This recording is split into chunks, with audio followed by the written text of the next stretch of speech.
नमस्कार। जोहार। आप देख रहे हैं झारखंड स्वतंत्र खबर। हमारे साथ सामाजिक कार्यकर्ता बुद्धिजीवी लक्ष्मण मुंडा है। और हम लोग बात करेंगे कि प्रधानमंत्री नरेंद्र मोदी का 11 साल पूरा हो गया है। मैंने 2014 से 2025 उनका शासनकाल है। और जिस तरह से अब जो बीजेपी के लोग हैं कुछ प्रोग्राम भी कर रहे हैं उसको लेकर के, लेकिन हम लक्ष्मीदास जानेंगे कि जो 11 साल का जो प्रधानमंत्री कार्यकाल रहा है उसको आप कैसे देखते हैं।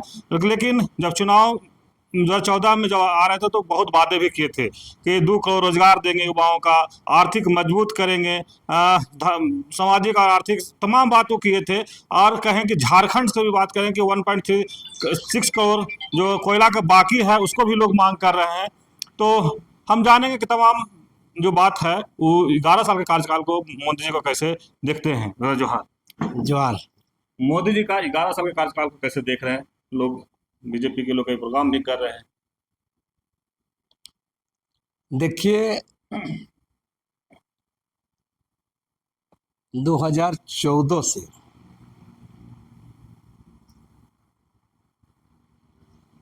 प्रधानमंत्री नरेंद्र मोदी सत्ता में है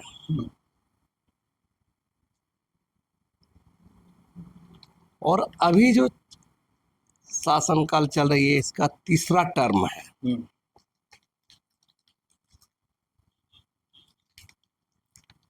तो स्वाभाविक है इसका देश की जनता को सामने इसका मूल्यांकन होना ही चाहिए।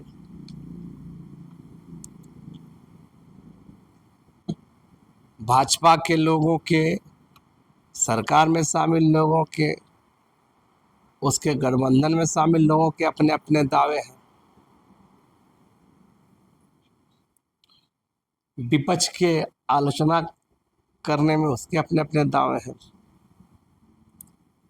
इससे इतर हम हट के कहेंगे कि इन 11 सालों में आप देखेंगे तो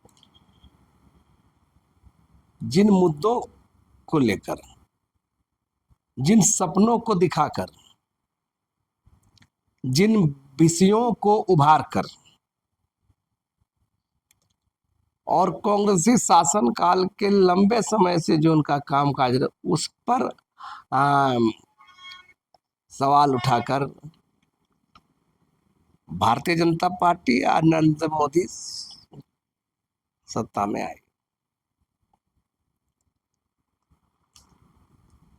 लेकिन इन 11 सालों में देखें तो सरकार का जितना भी कामकाज हुआ है, ऐसा नहीं है सरकारें होती है तो कामकाज होता ही है, और किसी की भी सरकारें हो या चुनी हुई सरकारें हो, डिक्टेटरशिप सरकारें हो या कोई भी सरकारें हो, थोड़ा बहुत जनता का काम करती है। हम इस ओर ध्यान दिलाना चाहेंगे, ये सरकार का मूल नारा क्या था शुरुआत में। पहला तो महंगाई, रोजगार, महंगाई भगाएंगे, महंगाई हटाएंगे, आतंकवाद का खात्मा होगा, 2 करोड़ लोगों को रोजगार दिया जाएगा, किसानों को समृद्ध किया जाएगा, और हमारा जो रुपया का अवमूल्यन हुआ है उसको हम लोग फिर मजबूत करेंगे। और इन्हीं मुद्दों को लेकर जनता ने इसको जनादेश दिया है। लेकिन आज आप देखेंगे उन तमाम मुद्दे, इन 11 साल में अब तमाम मुद्दे, महंगाई पर कोई कंट्रोल नहीं है, कमर तोड़ महंगाई आ गई, आतंकवाद सर चढ़ के बोल रहा है,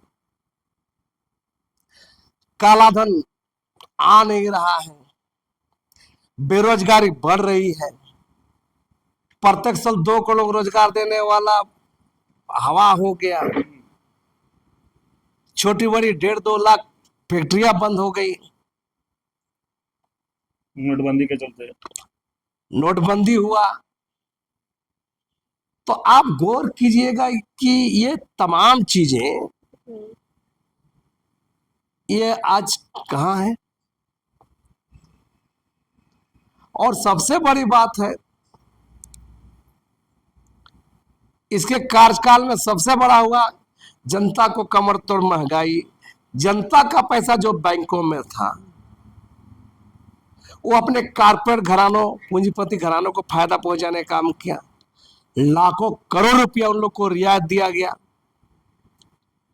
कईयों को विदेश भगा दिया गया। और विदेश भागने वाले बोल रहे हमको तो भाजपा ही ने भगाया था, भाजपा लोग को हम ऐसा पैसा दिए थे, इतना पैसा दिए थे। तो इन 11 सालों में इस सरकार का कामकाज एक स्वस्थ लोकतांत्रिक सरकार का कामकाज नहीं रहा। किसी तरह उभार लाना, अब बोर्ड बैंक तैयार करना। हम कह रहे हैं, देखिए आप गौर कीजिएगा,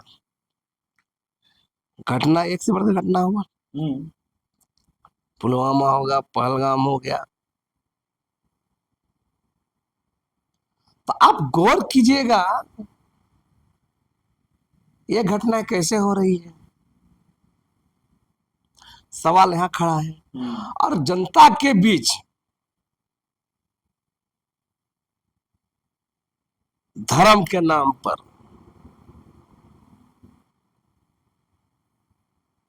सांप्रदायिक उभार ला करके वोट बैंक ठीक करने का कोशिश हो रहा है। और आप बता दे रहे हैं कि इस पूरे संदर्भ में आप देखिएगा कि ये सरकार का विदेश नीति फेल है। हर कोई जान रहा है कि पाकिस्तान प्रायोजित आतंकवाद इस देश का नासूर है। हाल में घटना हुआ जो पहलगाम घटना, जिस पर स्ट्राइक भी हो रहा है, पहले भी स्ट्राइक किए हैं, लेकिन पूरा दुनिया जानता है इसका विदेश नीति फेल इसलिए हम कह रहे हैं। 2-3 चीजों को गौर कीजिएगा। पहला तो सबसे बड़ा झटका इस देश को मिला है कि संयुक्त राष्ट्र सुरक्षा परिषद जो एंटी टेररिस्ट कमेटी बना है उसका उपाध्यक्ष पाकिस्तान बन गया है, जो आतंकवाद का पोषक है, जो इंडिया में आतंकवाद के जरिए लगातार परेशान कर ले है, एक से आतंकवादी कार्रवाई देश में करवाता है। और आज पूरी दुनिया में संयुक्त राष्ट्र संघ में उपाध्यक्ष है, उसमें फ्रांस भी है, रूस भी है, पाकिस्तान भी है। तो चलो फ्रांस है मान लिया, रूस भी है मान लिया, पाकिस्तान जैसा राष्ट्र अगर एंटी टेररिस्ट कमेटी में उपाध्यक्ष है तो आप समझ सकते हैं। तो ये इसका फेलियर है। और यहाँ का जो बता रहे हैं जो मीडिया है,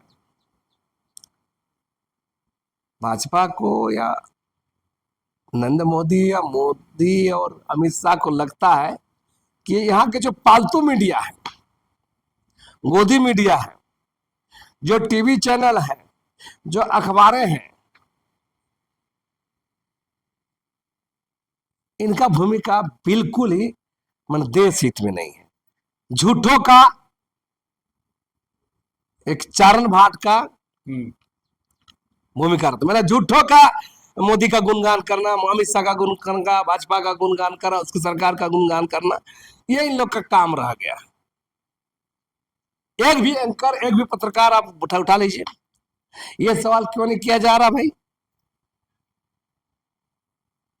आतंकवाद से विक्टिम कंट्री इंडिया, आतंकवाद का पोषक पाकिस्तान, आतंकवाद विरोधी समिति में और अंतरराष्ट्रीय मंच में, संयुक्त राष्ट्र में उपाध्यक्ष पद हासिल कर लिया। क्या है इसका भूमिका? फॉरेन पॉलिसी फेल है, इसका विदेश नीति चौपट हो गया है। आप विदेश में आपसे बड़ा पकड़ रखा है, पाकिस्तान का भी ज्यादा पकड़ है, ये तो साबित हो रहा है। और ये जो यहाँ का मीडिया दिखाता है, ये हो गया हो गया हो गया हो गया, मैं झूठी खबर दिखाता है। तो मेरा साफ साफ कहना है कि ये पूरी तरह अगर 11 साल को देखेंगे, जनता को घोर के रख दिया है लोग। कभी एनआरसी के नाम पर, कभी सीए के नाम पर, कभी इसके नाम पर, कभी उसके नाम पर, और पाखंड, अवैज्ञानिक चीज और तार्किक चीज और मानवता चीजों को पूरा समाज में परोसने का काम किया जा रहा है। और इसी से चल रहा है देश सरकार। अभी बता रहे हैं ऑपरेशन सिंदूर हुआ, उस पर पूरा कार्यक्रम हो रहा है।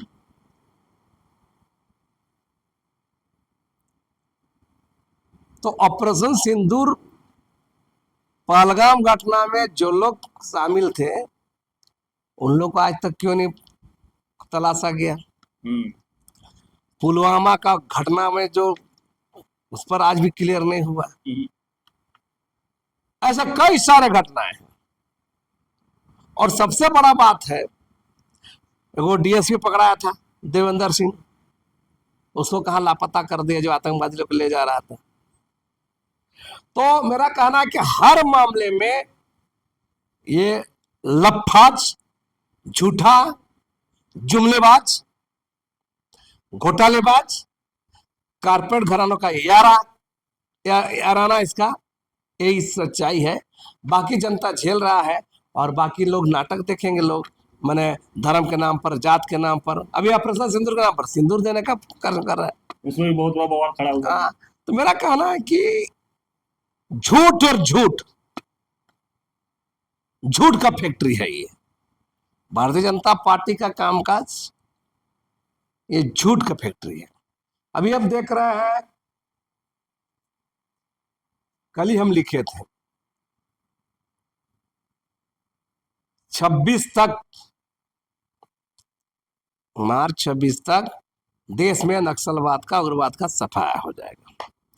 यह भारत सरकार का और अमित शाह का बयान लगातार चल रहा है। हम बोले कि ये मूर्ख लोग हैं। देश के शासन सत्ता में कब्जा करने का मतलब आप बहुत जानकार होंगे, बड़ी बात नहीं है। इन लोगों को बुद्धि पर तरस आती है। नक्सलवाद, उग्रवाद का खात्मा सैन्य समाधान से नहीं है।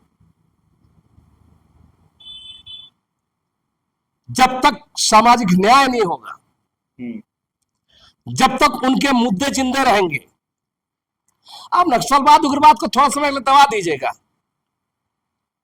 मार के, गोली मार के, सब कुछ करके कर दीजिए, उससे क्या होगा? विचार जिंदा रहेगा।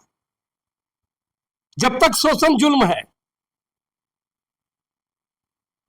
और इसके लिए आपको शांति, उसके लिए आपके जो संवैधानिक प्रक्रिया, उसके लिए आपको विकास योजनाओं का, उसके लिए उस तमाम इलाके के लोगों को विश्वास में लेने का काम करना चाहिए। दुनिया में आज तक बता रहे हैं, पूरे दुनिया में कहीं भी सैन्य समाधान नहीं हुआ। और ये तो देश के अंदर के आधे लोग हैं, देश के भीतर के लोग हैं। अब पाकिस्तान से जंग होता है तब सीज फायर करते हैं, वार्ता करते हैं। तो देश के अंदर में जो उग्रवाद या नक्सलवाद में शामिल है, या और भी मामले में लोग जो इन्वॉल्व है, उन लोग से सैन्य समाधान ही नहीं, उनसे बातचीत करना, संवाद करना, उनके मजबूरियों को समझना, उनके मुद्दों को समझना, उनके विकास को, मामला को सामने लाना, ये पूरा चीज को लाने की जरूरत है, तब जाके मामला होगा। नहीं तो ये तत्काल ऐसे कई बार ऑपरेशन चलते रहता है। कल घटना हुआ, एक एएसपी मारा गया सुकमा में। कल ही मारेगा, कल मारेगा, कल आप मारे, कल ही मारेगा। तो ये तो जब तक समस्याएं हैं, जब तक समस्या है, शोषण है, जुल्म है ना, पिछड़ापन है, ये लड़ाई चलते रहेगा। इसलिए मेरा कहना है कि सैन्य समाधान नहीं, बल्कि बातचीत करके, संवाद करके और उनके लोगों के विकास के लिए एजेंडा बना करके सामने लाए, तभी इसका समाधान हो सकता है। चलिए, आप लक्ष्मी नारायण मुंडा जी की बात सुन रहे थे। जिस तरह से हम लोग मोदी जी के कार्यकाल 11 साल जो पूरा हुआ उसी पर हम लोग बात कर रहे थे, उसी पर अपनी प्रतिक्रिया दे रहे थे। लेकिन आपको बता दें कि बहुत कुछ बात रखे उसमें कहे कि जिस तरह से मोदी जी जिस वादा के साथ आए थे सत्ता में, कहीं वो वादा दिखा नहीं। बीच में कहे कि जिस तरह से आप वादा कहिए थे कि 2 करोड़ हर साल नौजवानों का नौकरी दिया जाएगा, आज वो नहीं दिख रहा है। जिस तरह से कह रहे हैं कि जो नक्सलवाद और उग्रवाद पर जो बात हो रहा है वो देश के ही अंदर है, और जिस तरह से लोग जब तक बैठ के समाधान लोगों को नहीं निकाला जाएगा, उनका समस्या का समाधान नहीं किया जाएगा, तब तक तो वो होता ही रहेगा, उसको उनका समस्या रहेगा जब तक वो उग्रवाद और नक्सलवाद पनपते रहेंगे। तो इस तरह खबर को देखने के लिए आप झारखंड स्वतंत्र खबर जुड़े रहिए। जोहार, नमस्कार।